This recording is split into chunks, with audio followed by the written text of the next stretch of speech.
Wall Street owns the country. Our laws are the output of a system that clothes rascals in robes and honesty in rags. Okay, you might hear those words and instantly think, oh, that's definitely from a recent political rally or my social media feed, right? But no, that incredibly fiery quote belongs to Mary Elizabeth Lease, and she said it way back in 1890. It's just a brilliant reminder that the intense economic anxiety and agrarian anger of the 19th century actually sounds wildly modern today. Welcome to today's Explainer. Today we're going to untangle a really massive historical paradox.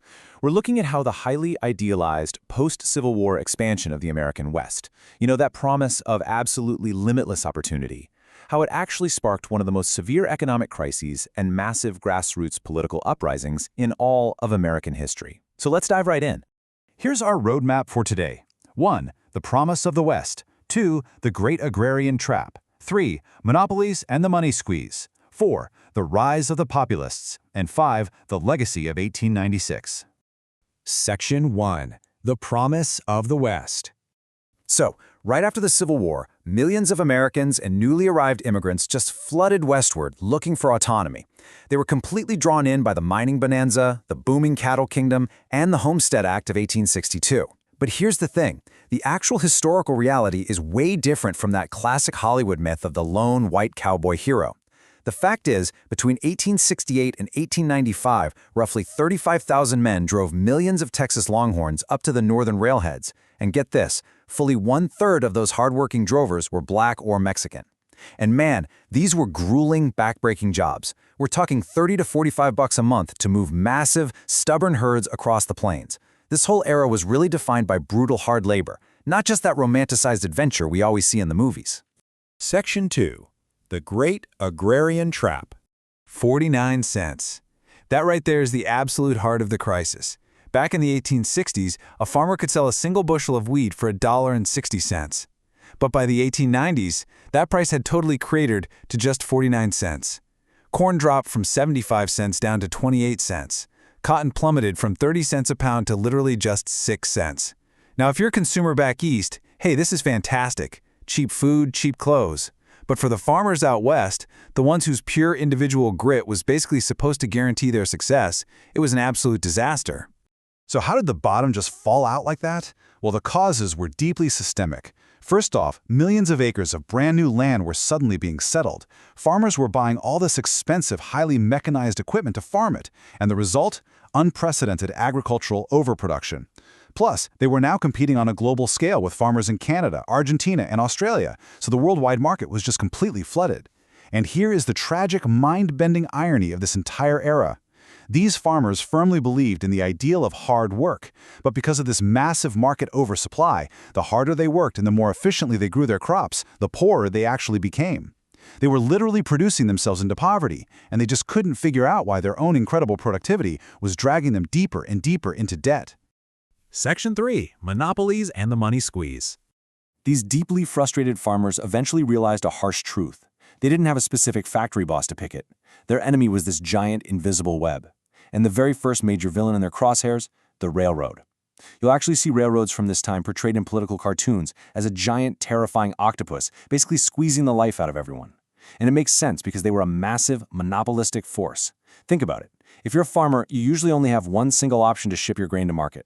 Just one. And the railroads absolutely knew it. They charged what the farmers called extortionate freight rates. To put that in perspective, shipping costs alone could eat up as much as half the total value of a farmer's entire crop. So completely trapped by these transportation monopolies, farmers desperately started demanding the government step in. And the government actually did try to respond, which brings us to a really fascinating and honestly pretty timeless economic concept, regulatory capture. Basically, this is what happens when a regulatory agency that's created to protect the public gets manipulated from the inside to serve the exact industry it's supposed to be keeping in check. Case in point, in 1887, Congress set up the Interstate Commerce Commission, or ICC, with the goal of making sure railroad rates were just and reasonable. Sounds great, right?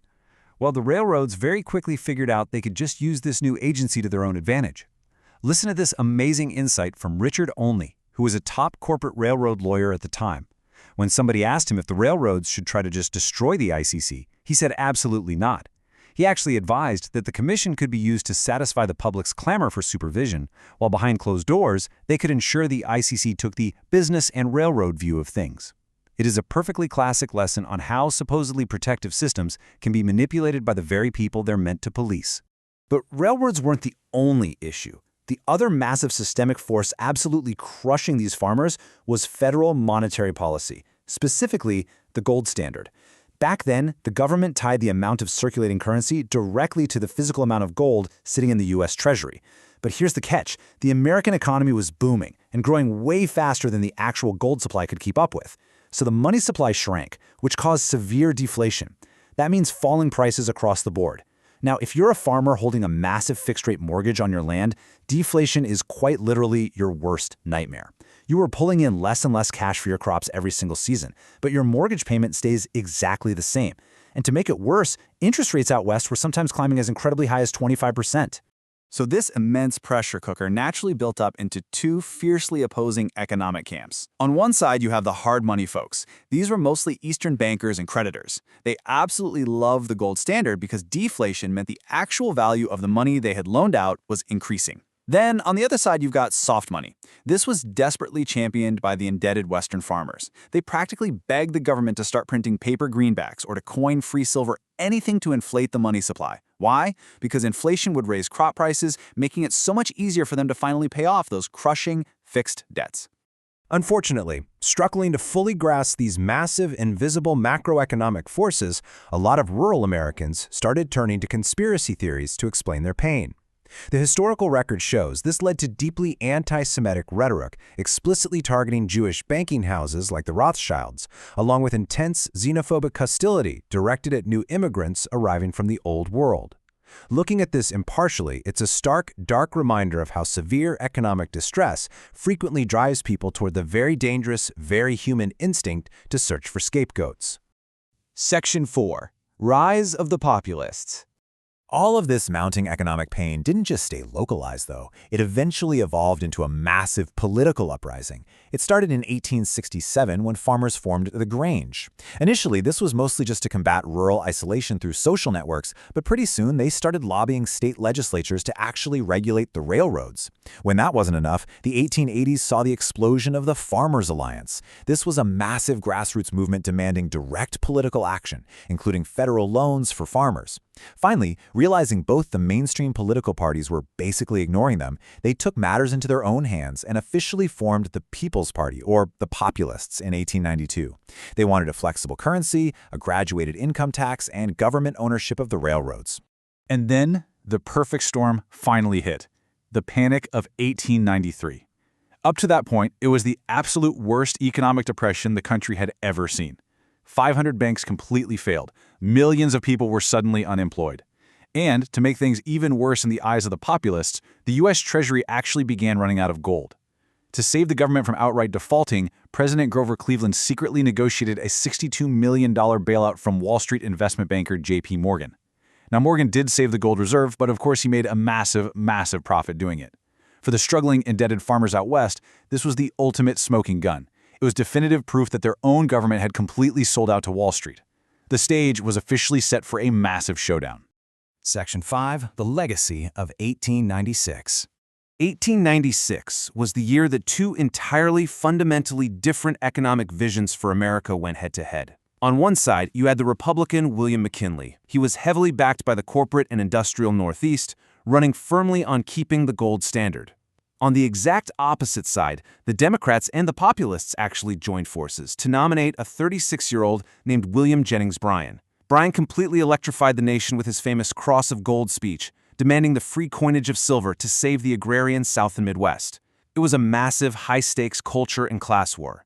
Ultimately, though, McKinley's heavily corporate-backed campaign, which, by the way, raised over 10 times the amount of money Bryan's did, secured the ultimate victory by sweeping the heavily populated industrial Northeast. So, Bryan and the Populists lost the election, and as the economy slowly started to recover over the next few years, the Populist Party itself practically faded away. But here's the crucial part. Their ideas absolutely did not. The Populists fundamentally shifted the Democratic Party away from strict, hands-off laissez-faire economics toward actual interventionism. They literally planted the seeds for things like a graduated federal income tax, lasting banking and railroad regulations, and even the direct election of U.S. senators. All of these seemingly radical demands, they would all become mainstream American reality in the decades that followed. Which leaves us with a final, really provocative question to think about. The populists undeniably lost the pivotal election of 1896. There's no debating that. But by forcing the entire nation to grapple with the realities of corporate monopolies, wealth inequality, and the desperate need for government regulation, did they ultimately win the 20th century? Think about how those historical battles over inflation and corporate power mirror the exact socioeconomic debates we are still having today. It's wild, isn't it? Thank you so much for joining me on this explainer, and I'll catch you next time.